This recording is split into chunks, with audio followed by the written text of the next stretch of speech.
이 시간 말씀 보겠습니다. 여호수아입니다. 3장입니다. 여호수아 3장 14절에서 17절까지 말씀입니다.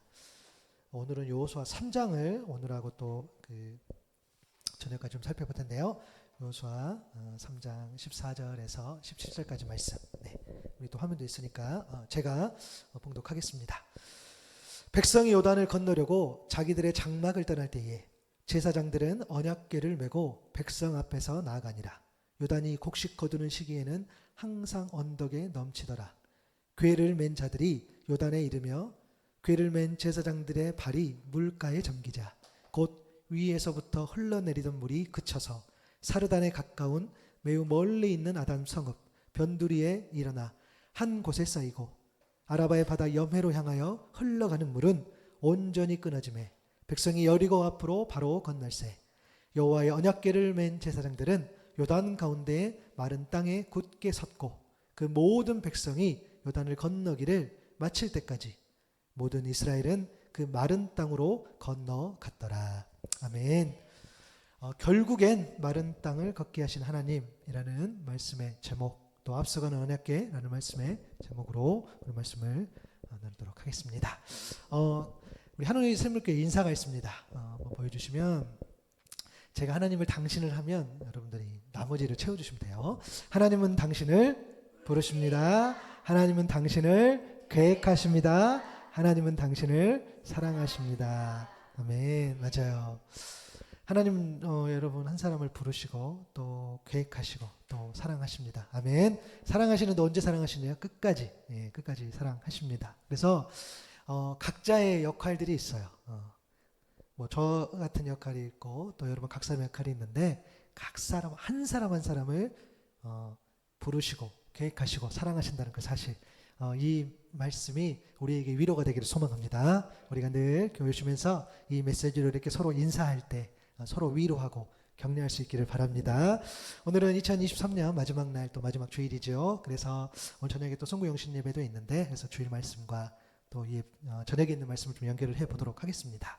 우리가 한 해를 이제 마무리하면서요, 정말 하나님께서 주관하셨던 이 삶을 좀 더 살펴보고, 그리고 새해에도 우리 동일하게 함께 동행하실 그 하나님 아버지, 그 마음을 깨달아 알아가는 저 여러분 될 수 있기를 바랍니다.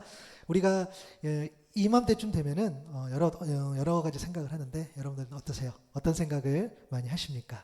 제가 보기에는 한 세 가지 정도 이런 그런 감정들이 있는 것 같아요. 첫째는 뭐냐면 무덤덤합니다. 그냥 그런가 보다, 이런 거 있죠. 나이 한 살 더 먹구나.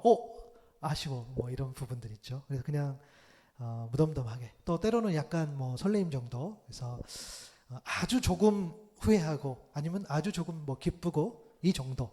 그리고 사실 우리가 이렇게 복잡한 세상 속에서 듣기 좋은 소식만 들리는 게 사실 아니잖아요. 그래서 그러다 보니까 되게 그냥 무덤덤하게 가고 싶을 때가 있죠. 그래서 마지막 새해 또 마무리하는 그때라도 이렇게 좀 무덤덤하게 가고 싶은 그때가 있고요. 그런 감정. 그리고 또 하나 감정은 이제 우리가 아마 제일 많이 하는 그런 감정인 것 같아요. 후회. 그죠? 아쉬워합니다. 아쉬웠던 일, 안타까웠던 일, 또 계획했던 일, 또 대표적으로 뭐 이제 경건생활 같은 거, 내가 뭐 하겠다, 그죠?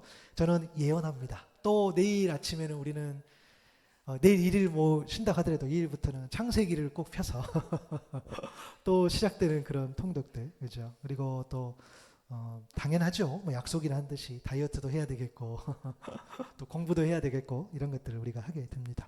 그리고 그러다 보니까 이제 그러한 것들에 대한 실망이 있을 수 있죠. 올해 그렇게 못했다는 것. 그리고 누군가랑 뭐 이별했어요. 그때 또 그런 또 아픔이 감정이 있을 수 있고, 또 오랫동안 뭔가를 준비했는데 그 성과를 내지 못했어. 그럼 아쉬움들이 생깁니다.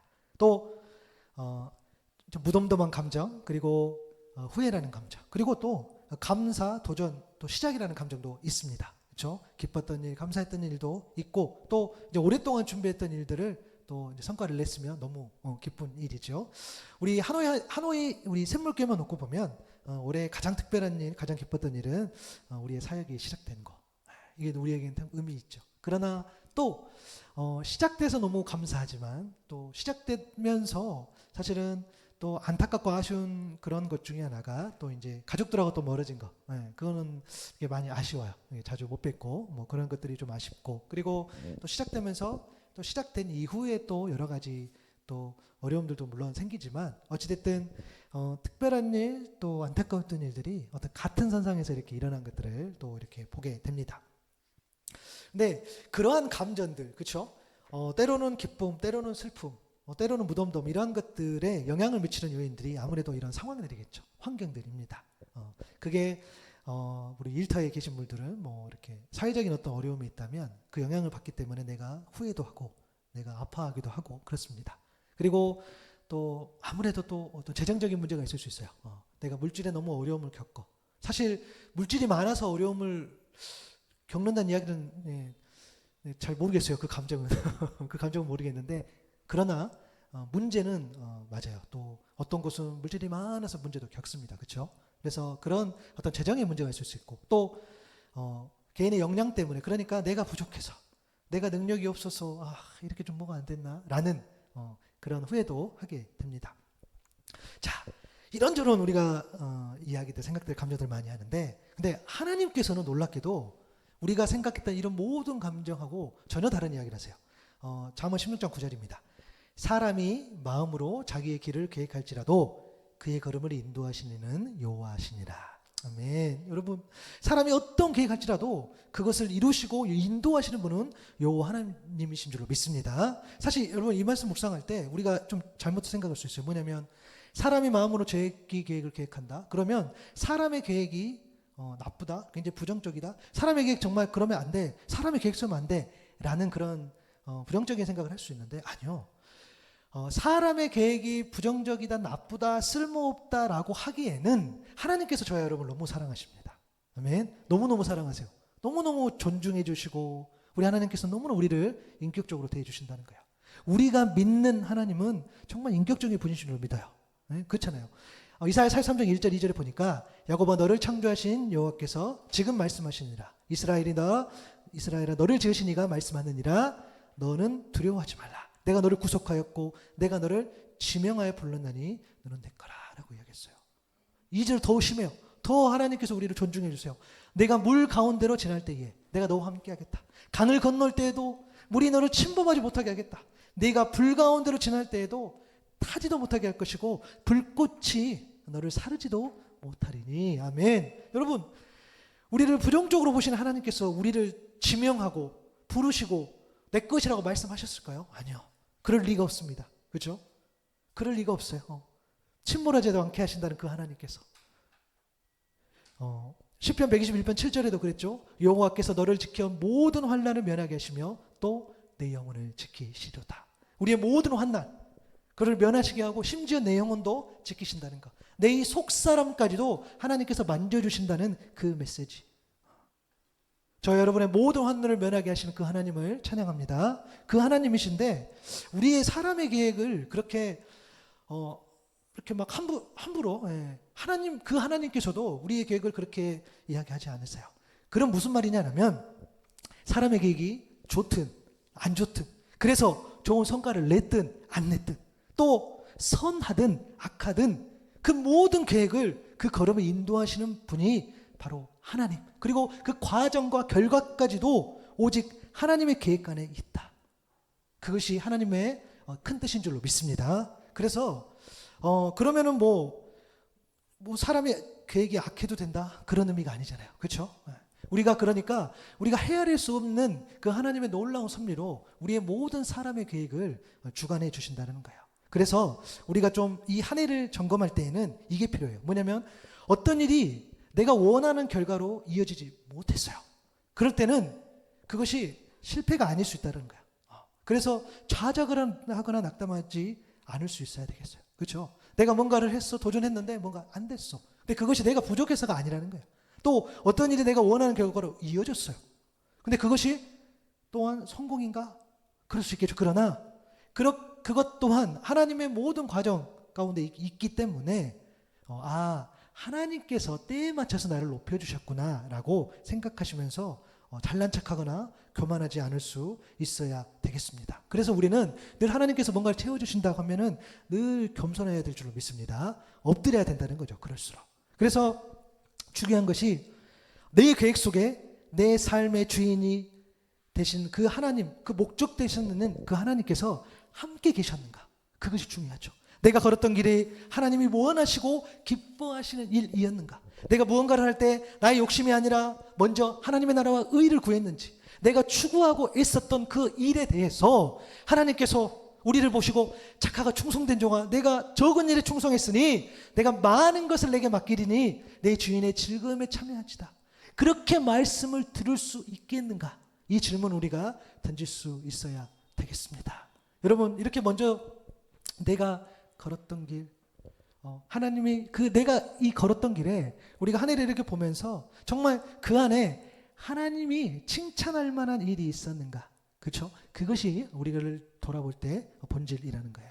그래서 우리의 삶을 돌아볼 때는 하나님이 어디에 계시는지, 하나님이 어떻게 역사하시는지, 하나님이 우리와 어떻게 동행하시는지를 먼저 살필 수 있는 저 여러분 될 수 있기를 바랍니다. 그래서 여러분, 오늘 말씀의 제목이 결국엔 마른 땅을 걷게 하신 하나님입니다. 오늘 요소 3장을 살펴볼 텐데요. 여러분, 마른 땅, 실제로 습기가 없어서 완전히 마른 땅 의미입니다. 또한 이 마른 땅은 하나님이 인도하시는 땅, 하나님이 길을 내주시고 열어주신 그 땅, 하나님의 약속이 실현되는 그런 증거로서의 땅을 상징합니다. 오늘 이야기, 우리에게 잘 알려진 이야기죠. 백성들이 요단강을 건너는 거예요. 요단강. 보통 도하라는 표현을 쓰죠. 이게 왜 도하란 말을 안 쓰고 싶은데 요즘 애들이 한자를 못 봐요. 도하란 말은 강을 건넌다라는 의미예요. 그래서 우리가 홍해도 도하라는 표현을 쓰죠. 요단강을 건너는 사건. 하나님의 은혜로 이 요단강을 건너기 전 우리가 잘 아는 홍해 사건, 그죠? 홍해를 건넜던 그들, 이제는 약속의 땅이라 불리는 그 가나안 땅을 목전에 두게 있어요. 여호수아 3장 5절 하반절에 보니까 여호와께서 내일 너희 가운데에 기이한 일들을 행하시리라라고 되어 있어요. 기이한 일. 여러분, 기이한 일이라는 것은 하나님의 어떤 초자연적인 그런 행위, 놀라운 사건이에요. 그러니까 우리가 생각하는 그런 자연의 방향을 완전히 벗어나는 그런 일입니다. 말 그대로 믿음이 아니고서는 이해하거나 받아들이기 쉽지 않은 그런 일이에요. 물론 이와 같은 기이한 일들을 이스라엘 백성들에게는 이제는 흔한 일이 될 만큼 많은 경험을 하죠. 이 역사를 보면 하나님의 은혜죠. 결정적으로 모세를 통해서 우리가 잘 아는 홍해를 건너는 사건이 있었죠.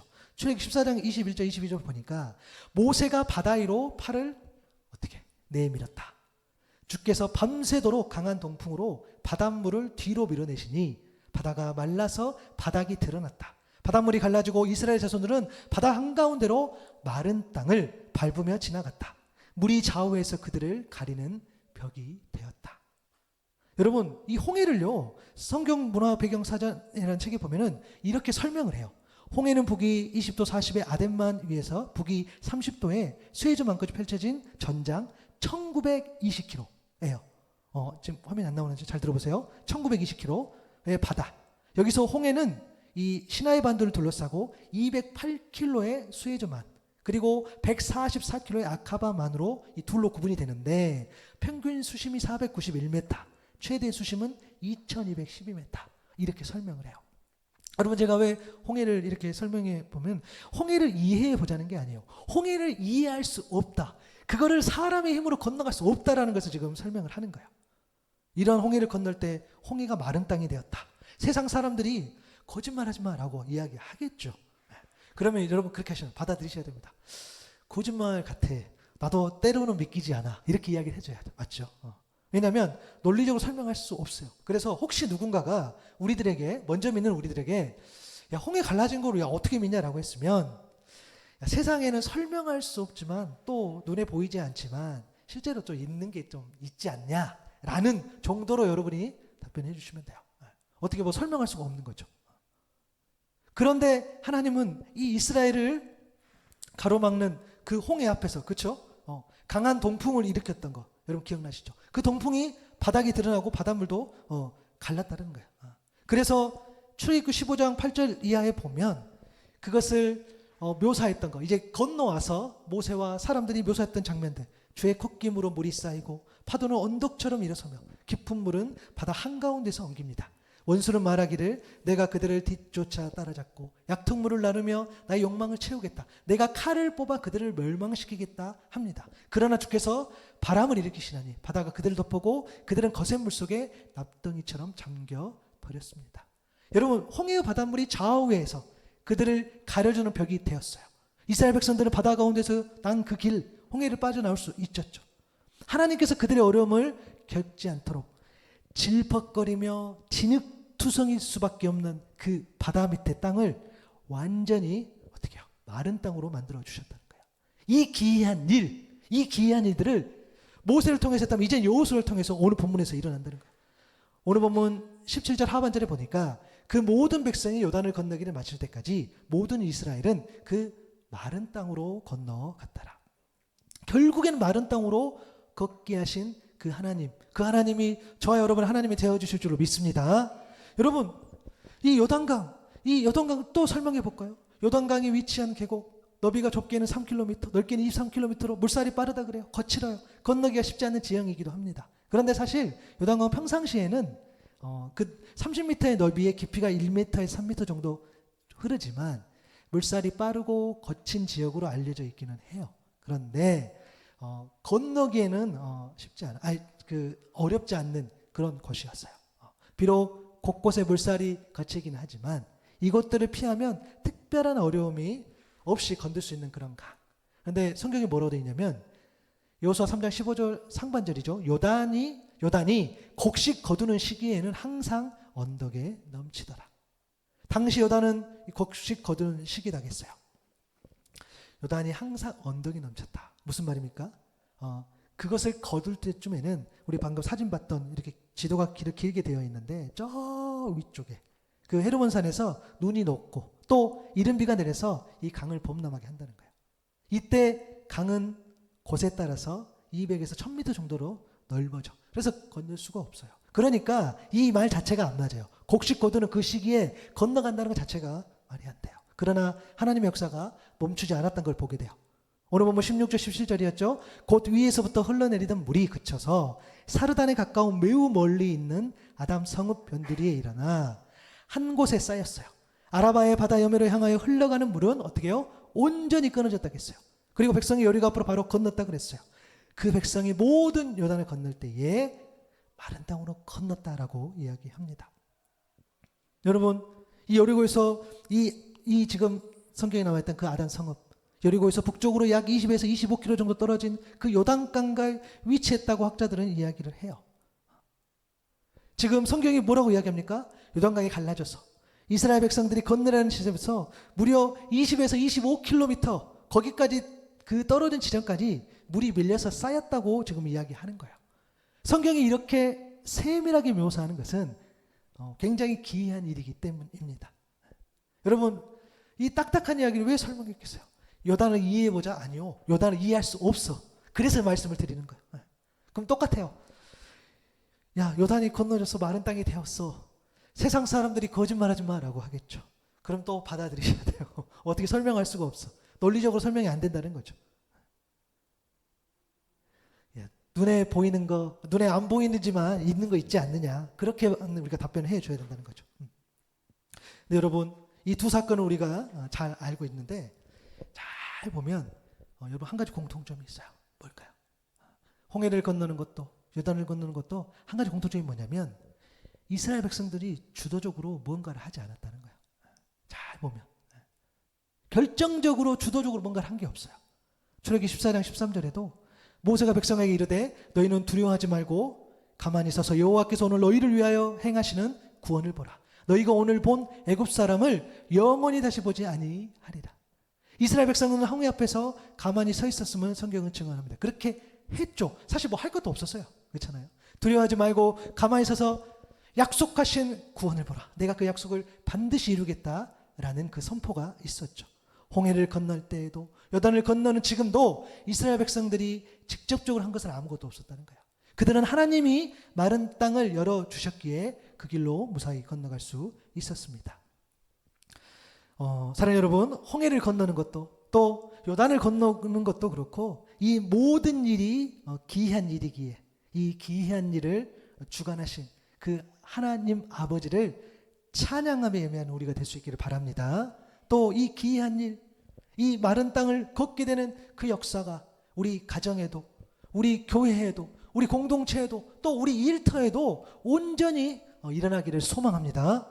여러분, 여기에서 우리는 한 가지 안타까운 현실을 직면하죠.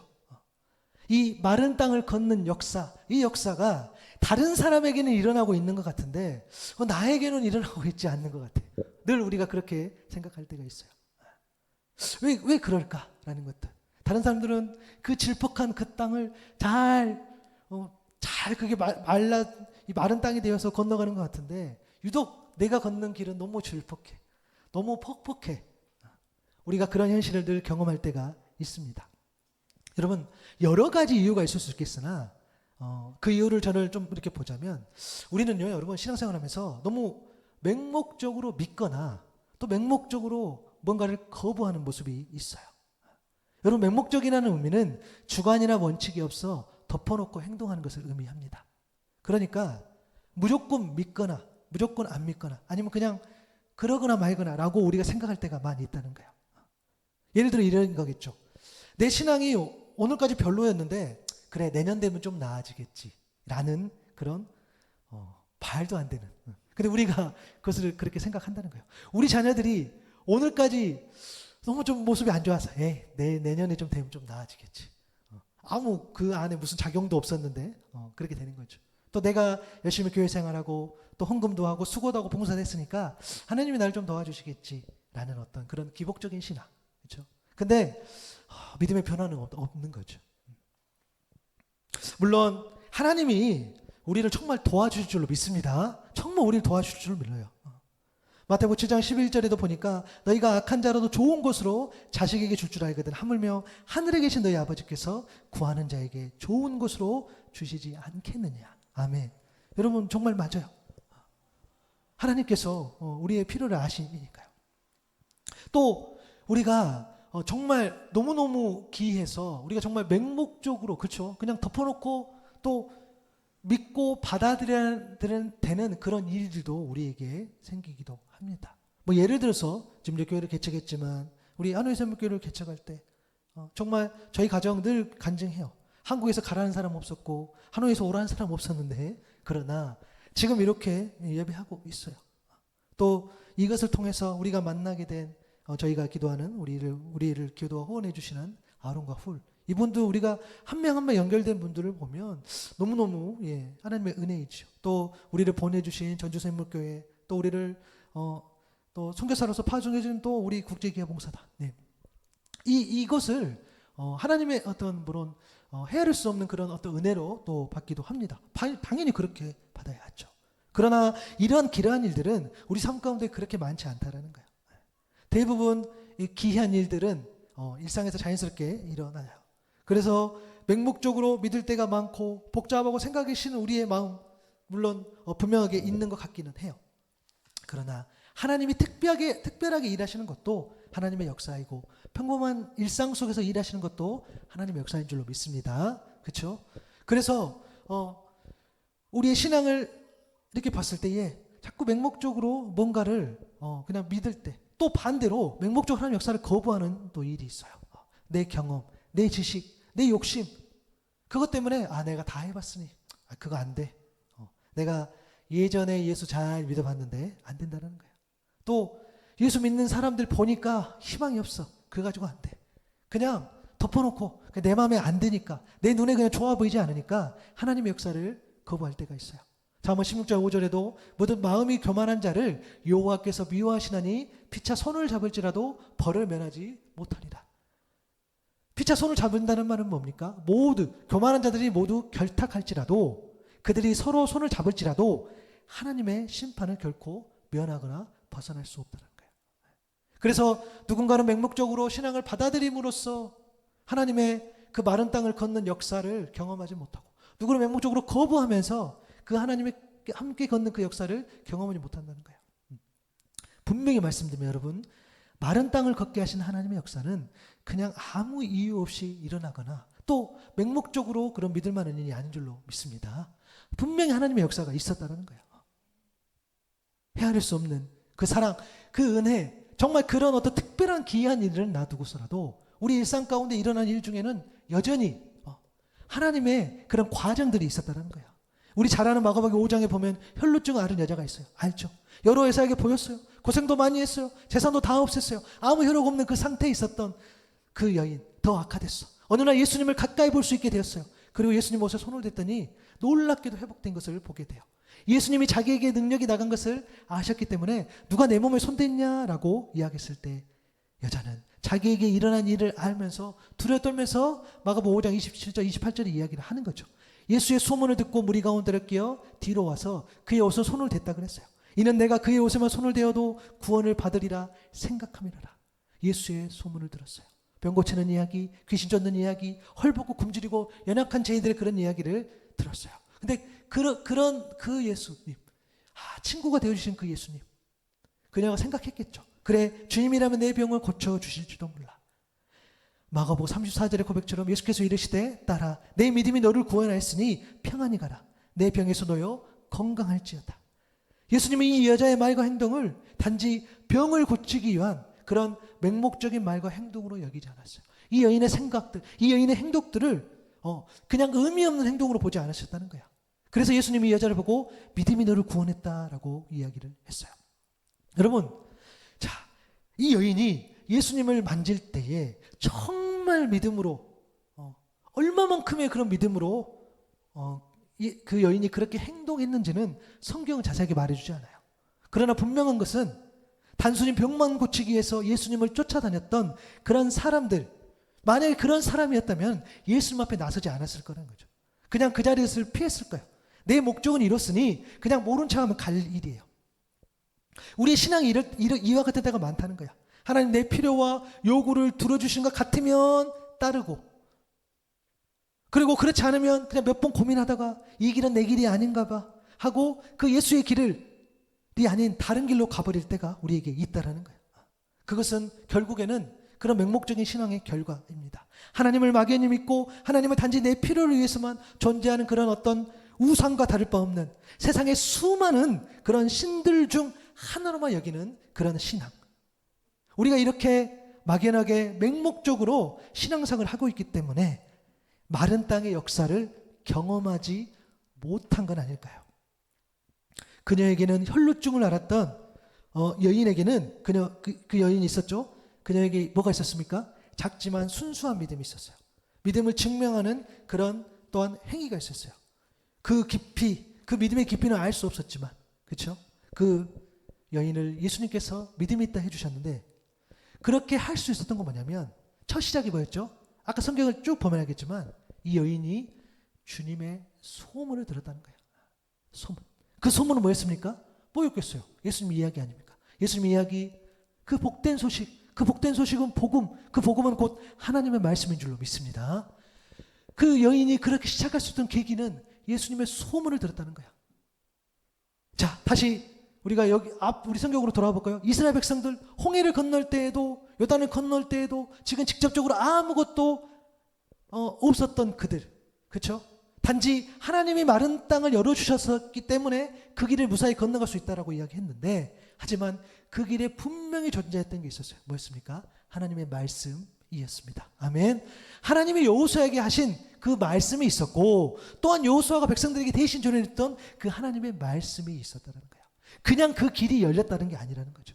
여호수아 3장 3절에 보니까 백성이 명령하여 이르되 너희는 레위 사람 제사장들이 너희 하나님 여호와의 언약궤 매는 것을 보거든 너희가 있는 곳을 떠나 그 뒤를 따르라 라고 이야기되어 있어요. 여호와의 언약궤 그 뒤를 따르라, 이 하나님의 말씀이 있었습니다. 여러분, 언약궤는 지성소 안에 있던 그 궤 상자를 이야기해요. 언약궤 안에 십계명 두 돌판, 만나를 담은 금 항아리, 그리고 아론의 쌍난 지팡이가 보관되어 있었어요. 이 궤를 언약궤라고 하는 이유는 하나님과 이스라엘 백성 사이에서 거룩한 언약, 이 십계명 두 돌판이 있었기 때문에 언약궤라고 이름이 붙여집니다. 출애굽 이후에 이스라엘 백성들이 광야에서 이동할 때 진을 치고 머물 때도 항상 이 언약궤, 이 언약궤는 이스라엘 백성들의 중심에 있었어요. 하나님께서 이 언약궤가 보관되어져 있는 그 성막을 중심으로 이스라엘 가운데 임재하시고 함께 역사하셨습니다. 그래서 이 언약궤는 하나님의 임재의 상징이에요. 그래서 마른 땅을 걷게 하신 이 하나님이 하나님의 임재를 앞서가게 하라고 그렇게 말씀해 주셨다는 거야. 언약궤를 앞으로 가면서 하나님의 임재가 앞서가야 된다, 이 이야기를 하신 거죠. 여호수아 3장 4절에서 보니까 그러나 너희와 그 사이 거리가 2000규빗쯤 되게 하고 그곳에 가까이 하지는 말라. 그리하면 너희가 행할 길을 알리니 너희가 이전에 이 길을 지나보지 못하였음이니라 하니라. 2000규빗, 약 1km 정도 거리를 두라고 이야기해요.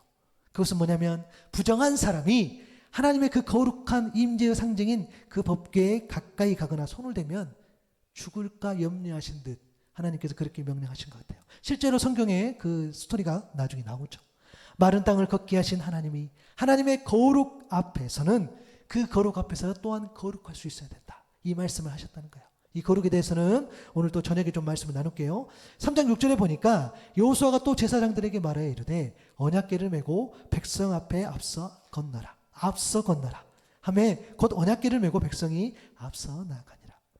백성의 앞서 나아가니라, 이렇게 기록이 되어 있죠. 앞 말씀과 연결되는데요. 언제 어디서나 어떠한 상황 속에서 하나님의 임재의 상징인 언약궤는 앞서가야 된다라고 이야기해요. 여러분, 우리 잘 아는 말씀이죠. 요한복음 1장 1절 태초에 말씀이 계시니라. 이 말씀이 하나님께 계셨으니 이 말씀은 곧 하나님이시니라. 하나님의 임재, 그것은 곧 하나님의 말씀을 의미합니다. 어떤 말씀입니까? 들리는 말씀, 또 우리 심령 가운데 올리는 말씀, 우리가 하나님의 말씀을 접했을 때에 우리 가운데 깨닫게 해주는 그런 말씀들을 의미하겠죠. 그 말씀이 존재했다는 거예요. 마른 땅을 걷게 하신 하나님이 그 무엇도 하나님의 말씀을 앞서갈 수 없다고 그렇게 말씀으로 말씀해 주셨다는 거예요. 여호수아 3장 7절이죠. 여호와께서 여호수아에게 이르시되 내가 오늘부터 시작하여 너를 온 이스라엘 목전에서 크게 하여 내가 모세와 함께 있었던 것 같이 너와 함께 있는 것을 그들이 알게 하리라. 모세와 같이 여호수아를 세운다는 이 말씀, 사실 이 말씀은요 오늘 전체적인 주제하고는 조금 약간 벗어날 수 있지만 그럼에도 이 말씀을 좀 드리는 이유가 뭐냐면, 여러분 여호수아를 세워주시는 것은 맞아요. 모세가 지도자였죠. 그래서 여호수아를 세워주면서 이 여호수아가 정말 우리들을 잘 할 수 있도록 하나님께서 그것을 배려하신 계획임에 분명합니다. 그러나 더 본질적인 이유가 있어요. 뭐냐면 모세도 여호수아도 모두가 다 하나님이 세우신 사람이고 그 사실을 이스라엘 백성도 여호수아도 분명하게 알게 하기 위해서였다는 거예요. 어쩌면 리더인 여호수아를 위해서 이 말씀을 더 주셨을지도 몰라요. 이제 새해를 시작하면서 여러분, 누군가는 리더로 세워지고 누군가는 직분을 받고 또 뭔가를 맡게 되겠죠. 그리고 또 여러분들 중에는 누군가가 또 하나님께서 올려주신 분도 있단 말이에요. 그죠? 그래서 그것은 내가 올려진 것은 내가 잘 됐어 라는 것이 아니라 하나님께서 나를 올려주셨다, 그렇게 증언케 하시기 위해서 올려주신 줄로 믿습니다. 그렇다는 거예요. 그래서 이스라엘 백성으로 하여금 이 여호수아를 그러니까 어찌 보면 여호수아 때문이라도 더 여호수아를 올리는 이 일이 있었다는 거예요. 그렇게 말씀으로 역사하신 하나님을 보게 됩니다. 그리고 마지막으로 9절 10절이죠. 여호수아가 이스라엘 자손에게 이르되 너희 하나님 여호와의 말씀을 들으라, 직접 이야기하시죠. 또 말하되 살아계신 하나님이 너희 가운데 계시니 가나안 족속과 헷 족속과 히위 족속과 브리스 족속과 기르가스 족속과 아모리 족속과 여부스 족속을 너희 앞에서 반드시 쫓아내실 줄을 이것으로써 너희가 알리라 라고 이야기해요. 가나안 7족속을 쫓아내주신다는 그 약속의 근거가 바로 이 요단강을 건너가는 겁니다. 여러분, 가나안 땅은 하나님의 약속의 땅이자 장차 우리가 살아갈 하나님 나라의 상징입니다. 여러분, 우리가 가나안 이야기를 하면은요, 이 지역 경계를 늘 벗어날 수 있어야 돼요. 하나님께서 약속의 땅을 말씀하신 것은 우리가 살고 있는 이곳을 넘어서는 것을 이야기하는 거죠. 장차 우리가 살아갈 그런 하나님 나라의 그런 상징의 의미가 있어요. 하나님의 통치와 다스림이 있는 그 하나님의 나라. 얼마 전에 우리가 하나님 나라를 묵상했습니다. 여러분, 하나님 나라는 멀리 있는 게 아니에요. 하나님 막연한 나라가 아니에요. 예수님의 말씀이 있고 예수님의 행동이 있고 예수님의 가르침이 있고 예수님의 다스림이 있는, 예수님의 삶이 있는 나라가 바로 하나님 나라인 줄로 믿습니다. 그러면 내 가정에 말씀이 있는지, 예수님의 가르침이 있는지, 예수님의 행동이 있는지, 예수님의 삶이 있는지만 확인만 해보면 내가 하나님 나라를 누리고 있구나, 하나님 나라를 살아가고 있구나 라고 우리가 알 수 있다는 거예요. 그렇죠? 그 가나안 땅. 그런데 그 약속의 땅을 약속해 주셨는데 그 약속의 근거가 바로 요단강을 건너는 거. 이것이 오늘 하나님 말씀으로 주셨다는 거예요. 마른 땅을 걷게 하신 하나님이 말씀으로 그 무엇도 하나님의 약속이 실현되는 것을 가로막을 수 없다. 바로 이것을 말씀해 주신 줄로 믿습니다. 여러분, 우리가 한 해를 돌아보면서요, 지금까지 걸었던 땅이 혹시 질퍽거려서, 그렇죠? 혹시 그 질퍽거림 때문에 앞으로 나아가기가 여러분 좀 버겁습니까? 먼저는 결국엔 마른 땅으로 인도하시는 그 하나님을 신뢰할 수 있기를 바랍니다. 그 하나님을 의지하는 게 먼저인 거죠. 로마서 5장 3절과 4절에 보니까 다만 이뿐 아니라 우리가 환난 중에도 즐거워하나니 이는 환난은 인내는 연단을 소망을 이룬 줄 알미로다. 여러분, 2024년이 마지막이 아니지요. 물론 오늘 의미를 두지만 또 의미를 너무 깊이 있게 안 두는 것도 의미 있습니다. 왜요? 오늘 지나면 2023년 또 옵니다. 2025년 하나님의 역사 가운데 또 모르겠습니다. 하나님이 안 오게 하시면 모르겠지만 오겠지요. 우린 여전히 길을 걷고 있습니다. 그 길을 주님과 함께 걷는다면 결국엔 마른 땅으로 걷게 하신 그 하나님을 보게 될 줄로 믿습니다. 그런 과정 가운데에 필요한 것이 인내라는 거죠. 그 인내가 우리에게 소망이 되고 환난 중에도 즐거워할 수 있는 것은 우리와 함께 하시는 그 약속의 말씀이 있는 줄로 믿습니다. 그러므로 지금까지 걸었던 땅이 여전히 질퍽거려 그래서 앞으로 나아갈 수 없는 그런 땅이라고 한다면 거기에 하나님의 말씀, 그 말씀, 앞서가는 그 언약궤가 있었는지를 살펴볼 수 있는 저와 여러분 될 수 있기를 바랍니다. 그거 살피면 되겠죠. 내 길에 하나님의 말씀이 있었습니까? 그 말씀이 내 모든 길에 앞서가고 있습니까? 내 힘과 내 노력과 의지로 그 질퍽질퍽한 길을 걸으려고 애쓰고 있습니까? 하나님의 임재, 하나님의 말씀이 우리의 모든 상황의 일 가운데 앞서가는 역사가 일어나기를 바랍니다. 여러분, AW 우리 토조 목사님 책에 보면 하나님의 길에 우애는 없다라는 이 글에 보면 이런 멘트가 있어요. 말씀은 선택사항이 아니다. 요컨대 영혼이 건강해지려면 성경 전체를 있는 그대로 받아들이고 그 성경이 우리 안에서 자기의 일을 하도록 길을 열어주어야 한다. 하나님의 말씀 그리고 우리의 영원한 미래 같은 중요한 문제들에 있어서 입맛대로 취사 선택할 권리는 우리에게 없다. 여러분, 우리가 결국엔 마른 땅으로 인도하시는 그 하나님을 경험하지 못한 이유는 말씀을 선택하고 있기 때문 아닐까요? 내가 듣고 싶어하는 말씀, 내게 필요한 것 같은 말씀이 앞서가야 되는데 내가 듣고 싶어하는 말씀만 앞서가는 거죠. 내게 필요할 것 같은 그 말씀이 앞서가는 거죠. 내게 유리할 것 같은 그 말씀이 앞서가는 거죠. 그것만 받아들인다는 거죠. 여러분, 하나님의 축복은 물질의 소유, 그 물질의 넉넉함에 있지 않아요. 나만을 위한, 또 성공을 위한, 또 나만을 위한 어떤 그런 우리 자녀들의 입신양명 그런 것에 우리의 어떤 축복이 있지 않습니다. 여러분, 하나님의 말씀은 늘 있었습니다. 하나님의 말씀은 어쩌면은 우리가 모르는 사이에 지금도 마찬가지로 늘 앞서갔어요. 그런데 그것을 듣지 않고 거부하고 외면하고 분별하지 못했던 저와 여러분이 있었던 것은 아닐까요? 앞서가는 하나님의 말씀이 하나님의 일을 하도록 길을 열어준다는 것은 하나님 말씀이 늘 들리게 해야 된다는 거예요. 그래서 공적인 예배가 그래서 중요합니다. 그래서 말씀을 들어야 된다는 거죠. 골방에서도 주님과의 만남이 중요합니다. 왜? 앞서가신 그 하나님의 그 말씀이 존재해야 되기 때문이죠. 그리고 하나님의 말씀을 여러분 취사 선택해서 물론 우리는 뽑기 이런 거 하는 건 아니지만 하나님의 말씀을 여러분 우리 한 해 되면은 원고에 없지만 좀 말씀드려보면 한 해 되면은 말씀 뽑고 있는 거죠. 그거 너무 좋은데 한 번 뽑아가지고 마음에 안 들면 또 뽑으시는 분 있어요. 그죠? 여러분, 그것을 비판하는 거예요. 그죠? 말씀을 뽑아서 올해 말씀 할 수도 있고 안 할 수도 있죠. 그러나, 내가 원하는 말씀이 안 와서 다시 뽑는다. 여러분, 그것을 비판하는 겁니다. 그것은 옳지 않아요. 말씀을 선택해서 여러분 듣지 않아야 돼요. 어찌 돌아오라는 하나님 말씀을 듣지 않는 겁니까? 어찌 하나님 앞에 거룩하고 구별되게 살아가라는 그 말씀은 듣지 않고 내가 원하는 말씀만 앞서가. 그것을 내 어떤 인생에 두면서 내 신앙에 두면서 어찌 그것만 우리가 추구한답니까? 어찌 주님의 제자로 충성되고 헌신하는 그 명령을 우리는 취사 선택해서 버리는 그런 선택을 혹시 하고 있지는 않습니까? 사랑하는 여러분, 마른 땅을 걷게 하신 그 하나님의 역사 속에 언제나 하나님의 말씀이 먼저 있었습니다. 오늘 말씀을 통해서 봤죠? 마른 땅을 걷게 하신 그 하나님의 임재를 앞서가게 하라고 말씀해 주셨고, 하나님의 거룩 앞에 거룩할 수 있어야 한다고 말씀해 주셨고, 그 무엇도 하나님의 말씀을 앞서갈 수 없다 그렇게 말씀해 주셨고, 그 무엇도 하나님의 약속이 실현되는 것을 가로막을 수 없다 그렇게 말씀해 주셨어요.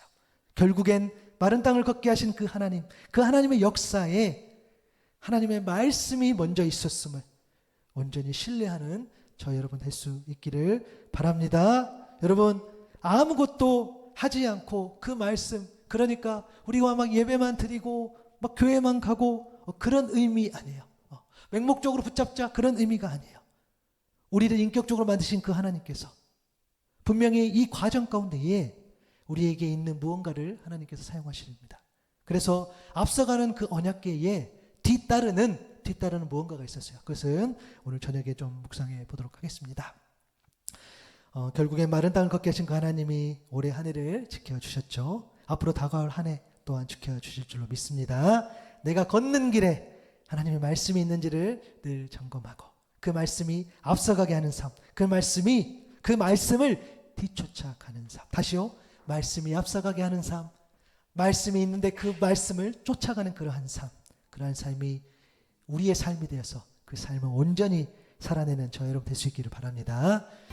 하나님 감사합니다. 오늘 또 이 예배 가운데 함께하여 주시고 특별히 마른 땅을 걷게 하시는 그 하나님을 만날 수 있도록 인도하여 주시니 감사합니다. 우리의 질퍽한 인생, 퍽퍽한 인생 가운데에 그럼에도 우리 하나님께서는 마른 땅을 걷게 하여 주셨습니다. 그 걸음 가운데에 분명히 있었던 것은, 분명히 존재했던 것은 앞서가는 하나님의 말씀이 있었는 줄로 믿습니다. 주님, 혹시 내 경험을 앞세우고 내 의지를, 내 노력을 그런 것으로 앞세워서 그것을 쫓아가는 인생이 되지 않게 하여 주옵소서. 특별히 우리의 질퍽한 이 길 온전히 하나님께 맡깁니다. 마른 땅을 걷게 하신 그 하나님, 앞서가는 언약궤 그 말씀을 붙잡는 우리가 되게 하여 주시고 그것을 쫓아가는 우리의 인생이 되게 하여 주시고 우리가 내가 원하는 말씀, 내게 필요한 말씀을 쫓아가는 인생이 아니라 하나님께서 나에게 원하시는 그 말씀, 혹시 하나님께서 나에게 수고와 희생을 요구하시는 그런 말씀일지라도 그것이 우리에게 필요한 말씀이라면 듣고 그것을 따르는 삶으로 나아갈 수 있는 우리 모두 되게 하여 주옵소서. 감사합니다. 예수님의 이름으로 기도드립니다. 아멘.